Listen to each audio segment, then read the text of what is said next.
Thank you, Geraldine. It is an absolute honour to be with you at this big day in event to present that topic, skills required to thrive in the future. And I want to thank Clinton and Darren for their fantastic presentation about my favourite place to go when I'm not working, Woolworths. What a fantastic organisation they are. Look, I'm coming to you from the Kulin Nation in the heart of the Wurundjeri people, often referred to also as the heart of Melbourne Storm. And I know I'm talking to people that are very excited about the Panthers winning the NRL Grand Final. We were kind of hoping that the Melbourne Storm would get there again, but anyway, it's happened. We were kind of hoping that we'd have an AFL Melbourne win. And anyway, we won't go there. Look, I'd like to begin by acknowledging the traditional owners and custodians of the land in which we meet today. I also pay my respects to the elders past and present. One of the great pleasures of working in the IT industry is that occasionally you get to give away some pretty cool prizes. And I'm going to give away today to one lucky student either a 12-month subscription to the Adobe Creative Cloud, which is worth just under $1,000 in retail value, or if you already have the Creative Cloud, for instance, if you're a New South Wales Department of Education student, you've had the Creative Cloud for years, you're very, very lucky, then you might want to choose to grab a 12-month subscription to Adobe Stock, which is images, audio files, 3D assets, and all those sorts of things for your future productions. What you need to do is you need to answer a question about something that I'm about to present. So make sure you're listening very carefully and taking notes, because you never know what that question could be. Now, I spent 23 years as a teacher in Melbourne, teaching primary, secondary, and higher education. And I loved being a school teacher. It's definitely one of the most rewarding jobs anyone could have, and one of the most challenging as well. In fact, I found a career in education has been an amazing background, just like Darren was talking about his career in retail being a great background to what he's doing now. I found education to be an incredibly good background. It's about working with people, and IT is about working with people. Education is about problem solving, and IT is about problem solving. Education is about collaboration, and IT is about collaboration. Education is about creativity, and IT is about creativity. And education is about communication, and IT is about communication. All vital skills that you develop as a teacher, you can apply into the IT industry. I've been at Adobe as their senior education specialist for the last 8 years. So do the maths. That's how old I am. 23 years in the classroom, 8 years at Adobe. I've been around for a little while. One of the many things I like about working in the IT industry is the diverse range of ages of experiences of people that I work with. In my team, we have interns who are still at university and in their early 20s. And we even have some who are, not many, but who are actually older than I am. We've come from all sorts of academic backgrounds, like law degrees, business degrees, economic degrees, arts degrees, computer science degrees. Some in our team have never actually... Jim. Yes, Geraldine. Sorry about that. Your screen isn't sharing at the moment. Oh my goodness. Do you know, I assumed it was. There we go. I apologise. Is it sharing now? Yes, it is. Thank you, Geraldine. So you can see my team here, and they're made up of all sorts of people from all sorts of diverse backgrounds, and what's interesting is that some of them actually didn't have university degrees, so they're actually doing all sorts of things like micro credentialing and learning on the job. And so it's not definite that you need to have a university degree to be successful in the IT industry. But it's a great start. And we actually do prefer looking at people who have got a degree, because it shows you can develop all sorts of different sorts of skills. Doesn't matter what the degree really is, but you're showing that you've got the adaptability and the capability of achieving something quite high. So that's worth considering. But if university is not for you, it's not the end of the world when it comes to working in the IT industry. Now, I want to find out a bit about you guys. So grab your phones, grab your iPads, grab whatever device you've got that you can scan this QR code with, and go ahead and scan it now. It's going to open up a set of range statements, and I want you to give me strongly disagree to strongly agree on the different range statements that will appear when you scan the QR code. If you can't get onto the QR code, there is a link down the bottom there, minty.com. Just type in that link onto a different window on your browser and put in the code 22178557, and that should get you into this particular Minty range statement poll. And I'm looking at the results now, just waiting for a few to come in. I know we have a bit of a delay. Here we go. Results are starting to come in now. Got one person who's gone in. Once we've got, say, 5 or 6, I will share the results. So I'm just looking for a few more results. The first range statement says, I know what I want to do for a job in the future. So get a sense of if you already know that. Strongly disagree, strongly agree. I already earn money doing what I'm passionate about. That'll be interesting to find out. So we've got 2 people who have now successfully done it. Let's keep going with that. The third statement, I work well with a team. I want to get some ideas of whether you agree or not. I think I'm creative. I have a passion for coding. I have a passion for design. I'm encouraged to use Adobe applications at my school. So we've got 7 people who have produced the results. I'm going to bring the results across to the screen now.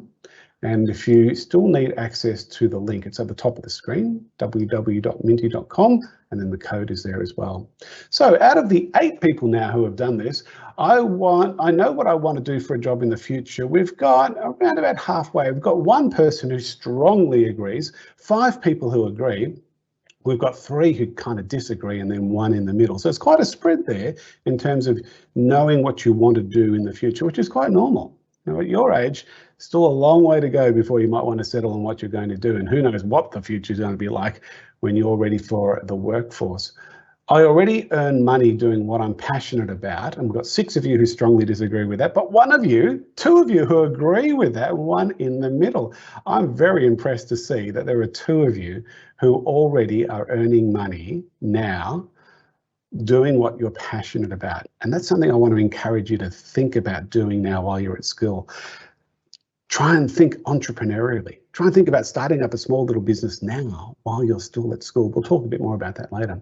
I work well with a team. Most of you agree. 1 of you disagrees. Well, 3 of you in the middle, but I'm glad to see, because teamwork is such an important skill to develop. I think I'm creative. Well, I'm really pleased to see that none of you strongly disagree with that. 1 of you disagrees, 4 of you in the middle, 8 of you agree that you are creative. That's good to see, because creativity is so important.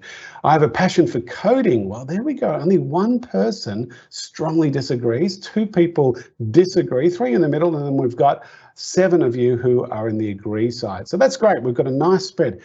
It's not a vital skill. Coding is not something that you need to know about to be working in the IT industry. Darren and Clinton mentioned that in their presentation too. The IT industry is not just about coding, but it is a skill to at least know about, know the importance of, and know where to find good coders, because it's still important. I have a passion for design, and I'm great to see most of you are in the agree side to that, because if you happen to be passionate about coding and design, or at least have an interest in both of those, you are incredibly employable.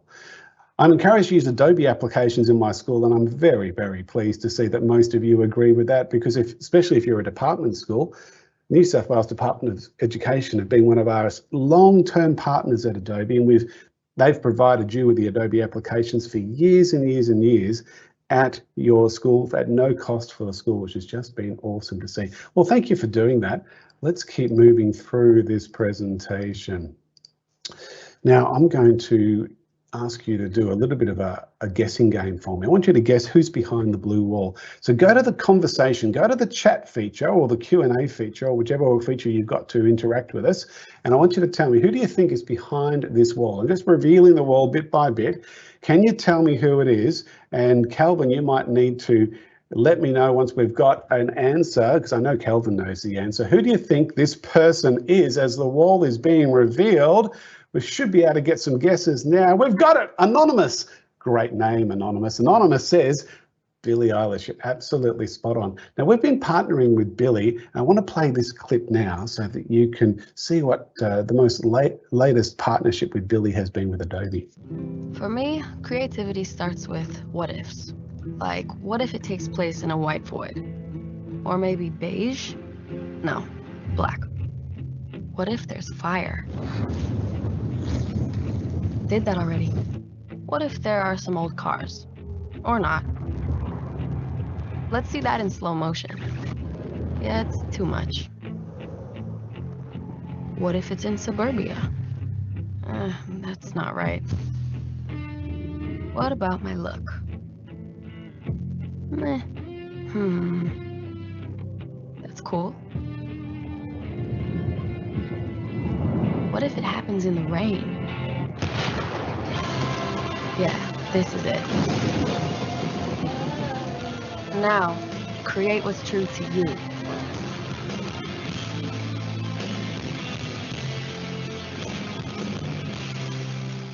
Billie is an example of someone who at a very young age worked out what she was good at and what her passions were, and she developed some outstanding communication and creativity skills and turned her passion into a job well before she finished any formal education. Adobe have partnered with Billie on a few times. She's not even 20 years old, and yet she's had 3 series of partnerships with Adobe already. Most recently, she has helped us with our latest Adobe Creative Cloud campaign aimed at encouraging everyone to be digitally creative and to create what's true to them. Her and her brother, as you can see here, they've both discovered they had passions for songwriting and recording, and they've both been really successful at developing a range of skills and turning their passions into a job. And they're using the Adobe Creative Cloud applications to build their video clips to help with their communication skills. And they're a wonderful example of being entrepreneur while you're still learning, while you're still at school. Before you've even started university, they were doing amazing things.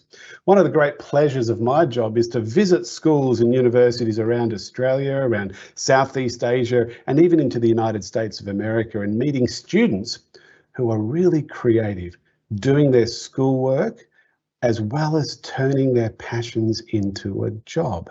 They're photographers, they're video makers, they're coders, they're graphic designers. They're not waiting to finish school. They're not waiting to finish university and get a formal qualification. They're setting up their small businesses, their startup companies, and they're doing school at the same time. They're turning their passions into a job. They're developing a range of skills and applying those skills while they're still at school. Skills that will help them thrive in the future, no matter what they do down the track. Now, the topic of this presentation is skills required to thrive in the future.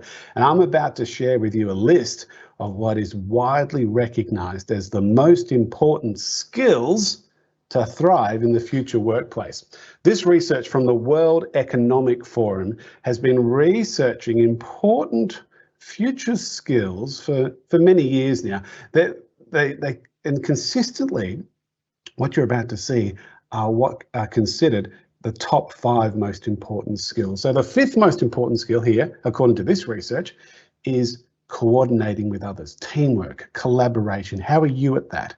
How often do you get that opportunity to work as a team? Do you grab those opportunities and are you learning as you go? The 4th one is related to that. It's people management, leadership. If ever you get the opportunity to be in a leadership role, take it up because you learn so much in the process, even if you don't feel as though you're a natural leader.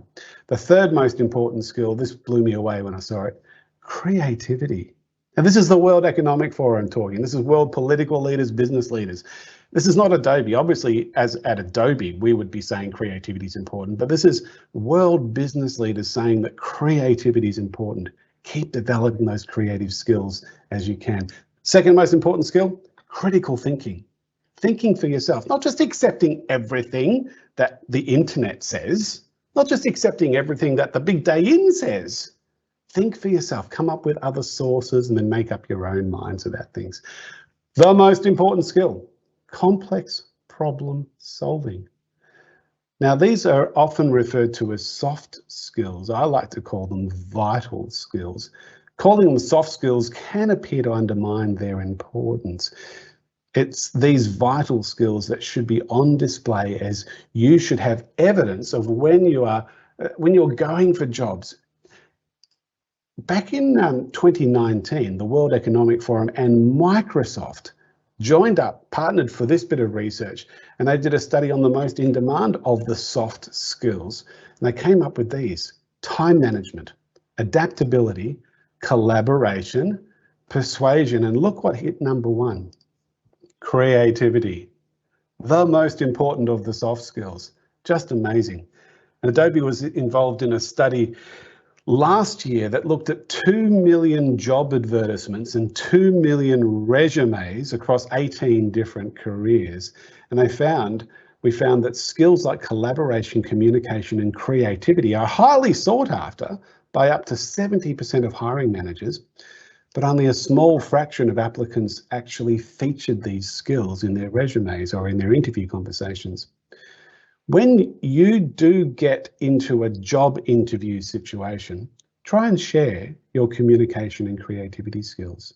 Note that this resume that we're seeing on the screen here has an image of the candidate on it, and there's some debate as to how much personal information, like an image, should be on a resume. I tend to think that not only should there be an image on your resume, but you should also have a link to a video outlining who you are, what skills you have, and why you should get the job over anyone else. Have a look at this example of a video that was part of a resume. Hi, my name is Krista Timmerman, and this is my story. I'm a Jersey girl, born and raised by the shore.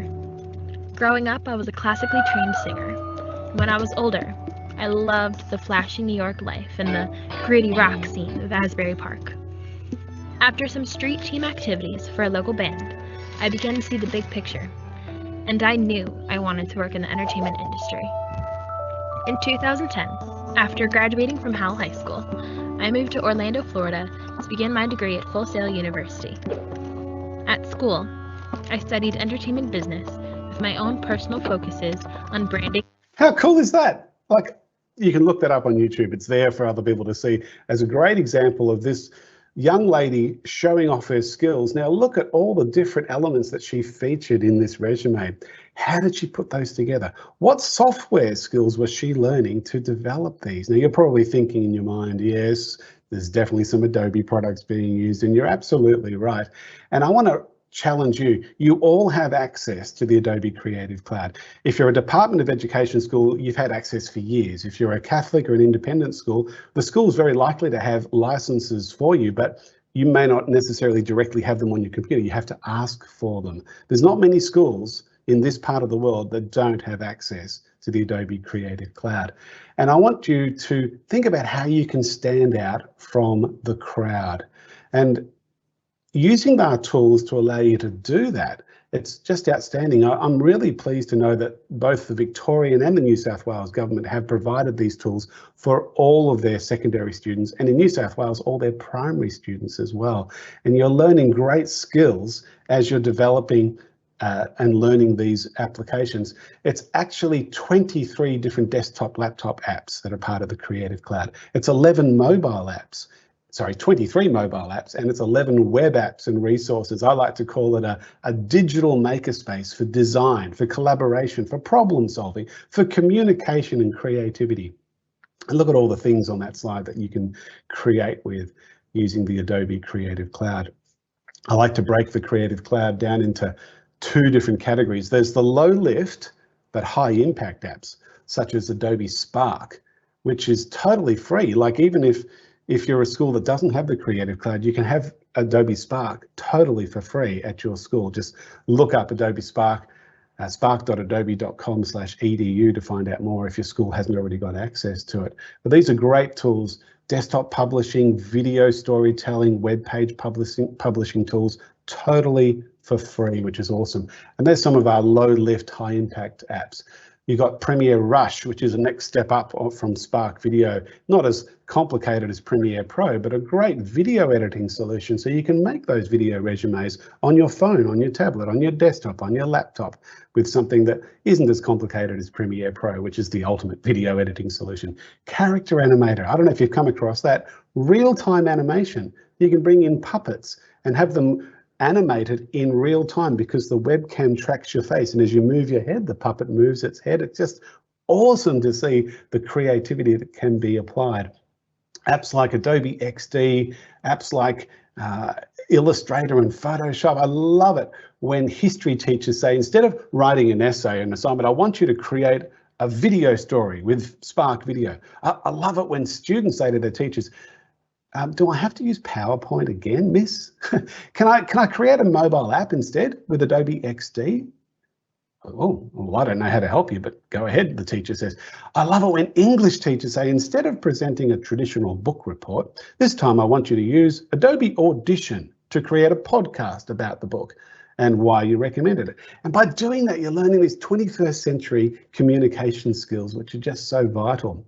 I love it when science teachers say, let's turn this science experiment into a myth-busting video story with Adobe Premiere Rush or Character Animator, or even Premiere Pro if you want to go to the full extent of our video solutions. I love it when mathematics teachers say, now let's use Adobe Spark or InDesign to create an infographic that explains how we can solve this particular problem that's on the course. I love it when geography teachers say, instead of writing in your journal about this geography unit, I want you to create a digital portfolio with Adobe Spark or Adobe Acrobat or Adobe Portfolio, which is a brilliant portfolio solution.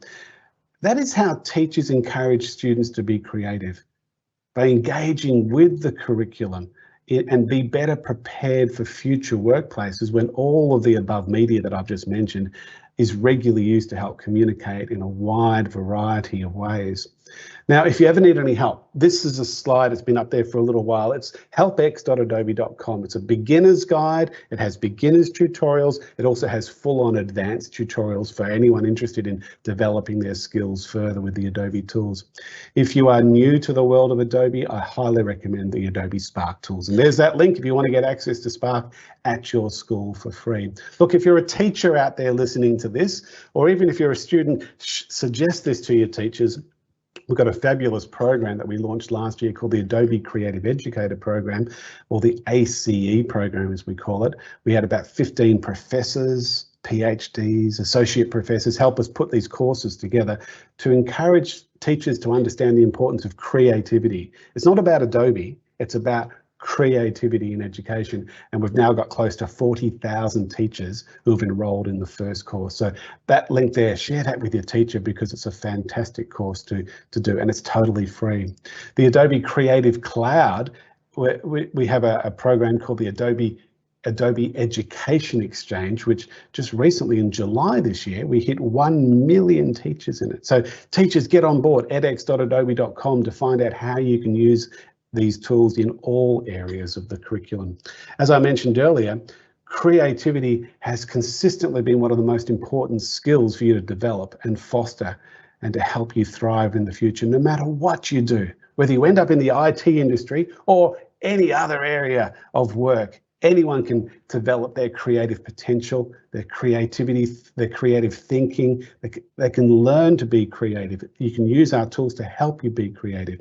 Now, this link I've got up here is going to help you to get the prize. If you scan that QR code or look up that link, it's going to take you to a form, and it's going to have a special question on the form that you need to answer that's related to what I just presented to you. And then you potentially, I'll be randomly choosing, if you've got the right answer, I'll randomly choose, and then you can decide in the form whether you want to have a Creative Cloud access or Adobe Stock access. So good luck, and hopefully you'll do well. Now I'm just going to ask Geraldine if we've got time for questions, and I'm encouraging everyone to have a go at see if you can get that prize underway. Hi. Yeah, thank you for your presentation, Tim. We have a few questions here for you. What are some qualities you look at when hiring people in your team at Adobe? Yeah, well, people skills is so important, and We look at just how little things like eye contact, are they actually looking at us while they're being interviewed? And before we even get to the interview stage, we're looking at their resumes and we're looking at examples of how they've worked with teams. Maybe they've set up a small business on their own. Shown examples of how they're good communicators, how they're creative in the way they go about things. And they're the things that we look for before they even get to the interview. Then at the interview, if they're lucky to get an interview, then we see what their body language is like, their eye contact, and really get to know them as people. How would you measure something like creativity during the hiring process? Often it's we sort of know, get a sense of how creative they are based on how they've approached the process of being interviewed. So in their resume, if there is a link to a video, we get a real example as to how creative they are. If there is a video in their resume, they generally jump up the list, and they're almost guaranteed, and certainly in our team, they're almost guaranteed to get an interview if they've got a creative element to their resume. So that's how we start to get a sense of where they're at. What Adobe product do you think is the most demanded in the workforce? Oh, it depends on the workforce. Acrobat is the one that's used most generally across the board, just purely because it can manipulate PDF documents. It's how Adobe got started as a company. We invented the PDF and we gave the world Acrobat Reader for free so that you could all read PDFs, and we made money out of Acrobat Writer so you could create PDFs. But since then, there have been almost 100 applications that have come through the Adobe in all sorts of different areas. And of course, Photoshop is extensively used in the communications industries, extensively. And Premiere Pro is fast becoming the most important video editing application for film, for television, and for video production around the world. Yep. If I want to be a UX designer, what degree would you suggest I study at university? There's quite a few options, and it's worth just doing a search when you go to the university's websites and do a search for UI and see what they come up with. Every university is realizing how important it is to run courses in those areas, but I wouldn't wait until university. I would be learning things like Adobe XD now while you're at school, and then asking your teacher, can I design an app for this project instead of doing another PowerPoint presentation? And then can I present my app? Just yesterday, I did a whole lot of students from QUT, Queensland University of Technology. They presented their assignments to me through Adobe XD rather than using PowerPoint. And it was so cool to see all of that happening. And they just loved working with it. Some of them had never touched it before, and yet a week later, they'd almost mastered this incredible UI application. Yep, I think we have only time for one final question. What has your career path been like? Oh, I've had an interesting career path. I started as a music teacher and originally trained as a primary school teacher, then went on to do 4 different degrees. And when I finished off my doctoral studies, I got the opportunity to do this job as the education specialist for Adobe, and it's been an amazing job. I've really enjoyed the variety of being able to work in schools and universities literally all over the world, and to engage with thousands and thousands of students and teachers, and just love every day of what I do. But if I hadn't done that original primary teaching degree, I wouldn't have really developed those skills that I now have, just like Clinton and Darren were talking about earlier, about every time you do something, whether it's a retail job or whether it's starting up your own little business, you're developing those skills that will snowball and help you in the future. Well, thank you for your presentation. My pleasure. Keep being creative, folks.